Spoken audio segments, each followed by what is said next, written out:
এতিয়ালৈকে একো গমেই পোৱা নাই কিমান দুখ পাইছে মোৰ মনটো বৰ কিবা লাগি আছে বল বল সোনকালে যা বল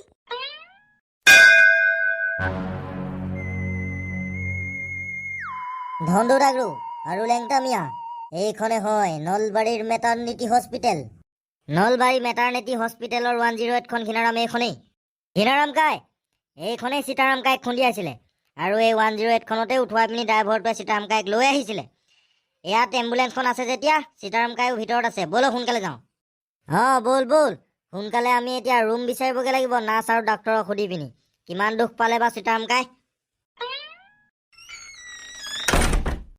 আপুনি এই হস্পিটেলৰ চকীদাৰ নেকি মই এই হস্পিটেলৰ চকীদাৰ হয় কওকচোন কোনোবা বেমাৰীক আনিছে নেকি আপোনালোকে হস্পিটেললৈ নহয় আমি বেমাৰী লৈ অহা নাই আমি বেমাৰীক চাবলৈহে আহিলো অলপ আগত আপোনালোকৰ ইয়াৰ হস্পিটেলৰ 108 খনেই আমাৰ মানুহ এজনক খুন্দিয়ালে আৰু এম্বুলেন্সখনত উঠুৱাই ইয়ালৈ লৈ আহিলে কি কথা কৈছে আপোনালোকে মোৰ ডিউটি ইয়াত সন্ধিয়া 6টা বজাৰ পৰা ৰাতিপুৱা 6টা বজালৈকে থাকে এতিয়ালৈকে এইখন হস্পিটেললৈ কোনো 108ত মানুহ অহা নাই কি উল্টা পুল্টা কথা ক'বলৈ আহিছে আপুনি যোনখন এম্বুলেন্সে মোৰ মানুহটোক খুন্দিয়াইছিলে সেই এম্বুলেন্সখন বাহিৰত এতিয়া ৰৈ আছেচোন আৰে বাইদেউ আপোনালোকৰ কিবা ভুল হৈছে চাগে সেই এম্বুলেন্সখন আমাৰে হয় কিন্তু সেই এম্বুলেন্সখনত কোনো মানুহ ইয়ালৈ অহা নাই আজি আপোনালোকে মিছা কৈছো বুলি ভাবিছে যদি চাব পাৰে হস্পিটেলত গৈ কি কৰিম এতিয়া হয় মানুহটো ইয়ালৈ অনাই নাই বুলি কৈছেচোন ক'ত গ'ল তেনেহ'লে বেলেগ হস্পিটেললৈ লৈ গ'ল নেকি আকৌ সেইটোতো কেতিয়াও হ'বই নোৱাৰে লেংটামিয়াই চিনি পাইছে নহয় এম্বুলেন্সখন বাহিৰতে ৰৈ আছে বুলি কৈছে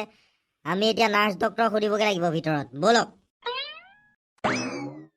বৰ কিবা মানুহ দেই নাই অহা বুলি ক'লেও নুশুনে 6টা বজাৰ পৰা মই ইয়াতেই আছো আৰু আহিলেতো মোৰ ইয়াত এণ্টি হৈ থাকে নাম চাম লিখাই পিনিহে ভিতৰলৈ যায় ঐ ছোৱালী এতিয়া গাটো অলপ কেনেকুৱা লাগিছে ভাল পাইছনে অলপ পাইছো ছাৰ পাইছো বহুত ভাল পাইছো আগতকে কিন্তু আমাৰ মা আৰু দেউতা ক'ত আছে বাৰু মা দেউতা আছে তই চিন্তা কৰিব নালাগে তই আজি ৰাতিটো ইয়াত থাকিলেই ভাল হৈ যাবি ৰাতিপুৱা তই যাবগে পাৰিবি মা দেউতাৰ লগত হেল্ল' ডক্তৰ কওকচোন কোন হয় আপোনালোক ক'ৰ পৰা আহিছে আৰু ঘপককে সোমাই আহিলে যে এইটো ৰুমত বেমাৰী থাকে আপোনালোকে জানে নাই অলপ আগত আপোনালোকৰ এম্বুলেন্সখনে সীতাৰাম নামৰ মানুহ এজনক খুন্দিয়াই পিনি ভৰি হাত ভাঙিছিলে আৰু গাড়ীখনত উঠুৱাই হস্পিটেললৈ আনিছিলে ক'ত গ'ল সেই পেচেণ্টটো কি কথা কৈছা হে তুমি ইয়ালৈ কোনো 108ত পেচেণ্ট অহা নাই নহয় তেনেহ'লে যোনখন 108 খুন্দিয়াইছিলে সেইখন বাহিৰতে আছেচোন মানুহটো তেনেহ'লে ক'লৈ গ'ল হয়তো বেলেগ 108 খুন্দিয়ালে বেলেগ হস্পিটেলৰ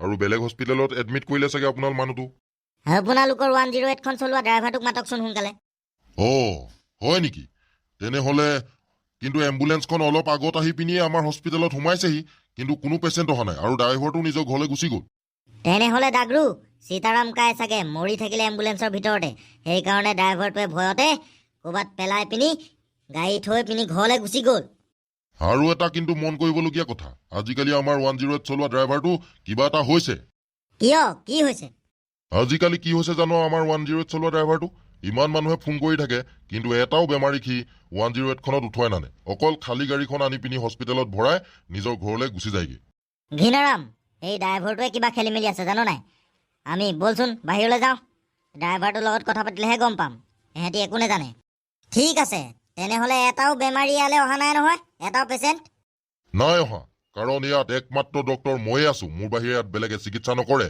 আৰু থকা হলে পেচেণ্ট মইতো গম পালোহেঁতেন ঠিক আছে তেনেহ'লে ধন্যবাদ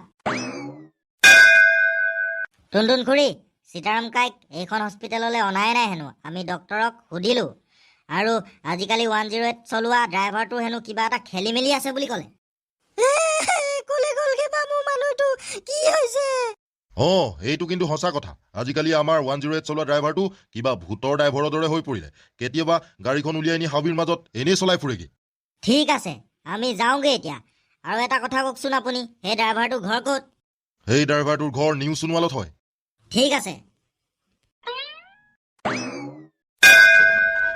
আৰে লাল দুপাতে বলে তেৰে নাম তো বতা আজি মজা পকেট গৰম হৈ আছে দেই বহুত ভাড়া পালো ঘৰলৈ যাওঁগে সোনকালে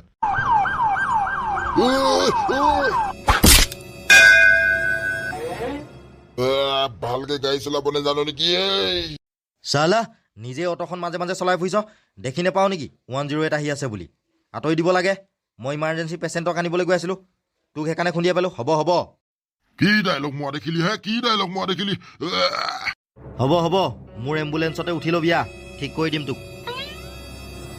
লাহে লাহে নে, ঐ বহিটো ভাগিলে হপায়, ঐ লাহে লাহে নে।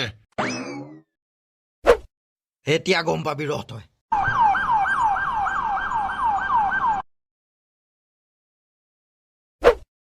হেই মহামুঞ্জা আত্মা, ওলা ওলা, আৰু এটা মই তোৰ কাৰণে আধা মৰা মানুহ লৈ আহিছো।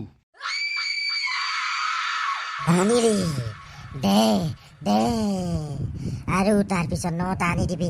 তাৰপিছত তই মোৰ জালৰ পৰা মুক্তি।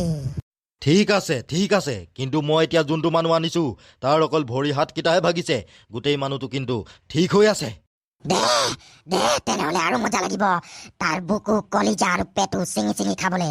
ৰহ তেনেহলে লৈ আহিছো মই।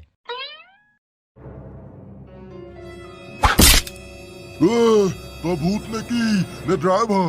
তই যে মোক এই ভূতজনী ওচৰলৈ লৈ আহিলি কেলে? মোক মাফ কৰি দিবি বন্ধু, মই তোৰ অটখনত জানি বুজিয়ে খুন্দিয়াইছিলো যাতে তই মোৰ এম্বুলেঞ্চখনত আহিবলৈ ৰেডি হৈ যাও।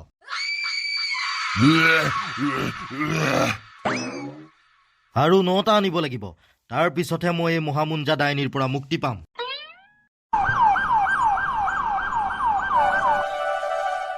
প্ৰণাম বাবা। কল্যাণ হওক। হান্দি বাবা, আমি সীতাৰাম কাইক বিচাৰি বিচাৰি নলবাৰী মেটাৰনিটি হস্পিটেল পালোগে, কিন্তু তাত এম্বুলেঞ্চখন আছে, কিন্তু তাত মানুহটো নাই। আৰু আমাৰ অলপ সন্দেহো হৈছে, সেই 108খন হেনো আজিকালি হাবিৰ মাজে চাজেও চলি ফুৰে যেতিয়াই তেতিয়াই। সেই 108খন এখন ভূতৰ এম্বুলেঞ্চ হয়, আৰু সেই 108 চলোৱা ড্ৰাইভাৰটো এটা ভূত বুলিয়ে ক'ব পাৰি। তেনেহলে সীতাৰাম কাইক সেই 108খনে কলৈ লৈ গ'ল হান্দি বাবা? গঞ্জু হাবিৰ মাজলৈ। সেই 108 চলোৱা ড্ৰাইভাৰটোৱে সদায় এটা এটা মানুহ গাড়ীত উঠুৱাই নি গঞ্জু হাবিৰ মাজত এজনী ভূতৰ ওচৰত মানুহকেইটাক থৈ আহেগে। তেনেহলে হান্দি বাবা, আমিতো এতিয়া 108খনক ৰখাব লাগিব, নহলেতো সেইখনে চবকে মাৰি শেষ কৰি পেলাব। আৰু হান্দি বাবা, সেই 108খনৰ ড্ৰাইভাৰটো আজিলৈকে কিমান মানুহ নি দিলে? বহুত মানুহ নি দিলে ডাগৰু, বহুত মানুহ। হান্দি বাবা, তেনেহলে আপুনি সোনকালে এতিয়া আমাক ভূতনীজনী আৰু এই এম্বুলেঞ্চখন শেষ কৰিব পৰা উপায় দিয়ক। সেই এম্বুলেঞ্চখন এতিয়া নলবাৰী মেটাৰনিটি হস্পিটেলতেই আছে। তহঁতি প্ৰথম তালৈ যাব লাগিব, আৰু সেই ড্ৰাইভাৰটো এম্বুলেঞ্চখনত উঠাৰলৈকে তহঁতি অপেক্ষা কৰিব লাগিব। তাৰপিছত হান্দি বাবা? সেই 108খনত আজিলৈকে প্ৰায় 100টাৰো ওপৰৰ আত্মা এম্বুলেঞ্চখনৰ আশে পাশে ঘূৰি ফুৰে। ড্ৰাইভাৰটো যেতিয়া এম্বুলেঞ্চখনত উঠিব, তহঁতি বাহিৰৰ পৰা গৈ পিনি তাৰ দৰ্জাখন লক কৰি দিবি ওলাই আহিব নোৱাৰাকে। আৰু তাৰ পিছত মোৰ নাম লৈ পিনি গোটেই চাৰিওফালে এম্বুলেঞ্চখনত জুই লগাই দিবি, আৰু ড্ৰাইভাৰটোক তাতেই জ্বলাই মাৰি দিবি। মানে হান্দি বাবা, ড্ৰাইভাৰটোক জ্বলাই দিবই লাগিব? সেইটো বহুত বেয়া ড্ৰাইভাৰ। যদি তাক তহঁতি নেমাৰ, তেনেহলে সি আৰু 9টা মানুহ মাৰি দিব। সেই এম্বুলেঞ্চখন আৰু ড্ৰাইভাৰটোক জ্বলাই দিলে মেইন ভূতজনীও মৰি যাব নেকি হান্দি বাবা? এই 108খনৰ ভিতৰতেই মেইন ভূতনীজনীৰ জীয়টো সোমাই আছে। ঠিক আছে হান্দি বাবা, আমি এতিয়া যাওঁ নলবাৰী মেটাৰনিটি হস্পিটেল। কল্যাণ হওক। বল বল, কিমান দুখ পালে কি নাই, সোনকালে এতিয়া কোনটো ৰুমত থৈছে বিচাৰিবগে লাগিব নাৰ্ছ বাইদেউ সুধি। কিনাৰাম, পাই গলোহি আমি এম্বুলেঞ্চখন। সদায় ৰাতি ৰাতি এম্বুলেঞ্চখন কলেনো যায়, আজি চাম। লুকাই থাক, ড্ৰাইভাৰটোক আহিবলৈ দে। ক'ত কিনাৰাম? এতিয়ালৈকে অহাই নাই যে, বহুত দেৰি হ'ল। আহি গ'ল। বল বল ধন্দু ডাগৰু, এইটোৱে সুবিধা। ধন্দু ডাগৰু, সোনকালে কামটো কৰ। হৈ গ'ল ঘিনাৰাম, মই দৰ্জাখিনি লক কৰি দিলো, আৰু ই গৈ চাইলেঞ্চাৰডালত কাপোৰ ভৰাই দিলে। এতিয়া গাড়ী ষ্টাৰ্ট নহয়। এতিয়া ইয়াক গাড়ীৰ ভিতৰতে জ্বলাই মৰাটোহে কথা। তহঁতি বলিয়া হলি নেকি? দৰ্জা খোল, কি কৰিবলৈ লৈছ? হান্দি বাবা, জ্বলা ঘিনাৰাম। মোক মাফ কৰি দে, খোল মোক জ্বলাই নিদিবি। তই আজিলৈকে কিমান মানুহক নি সেই ভূতনীজনীক দিলিগে? সেইবিলাক কথা ভাবি ভাবি জ্বলি থাক, আমি যাওঁগে। মোক বচাওক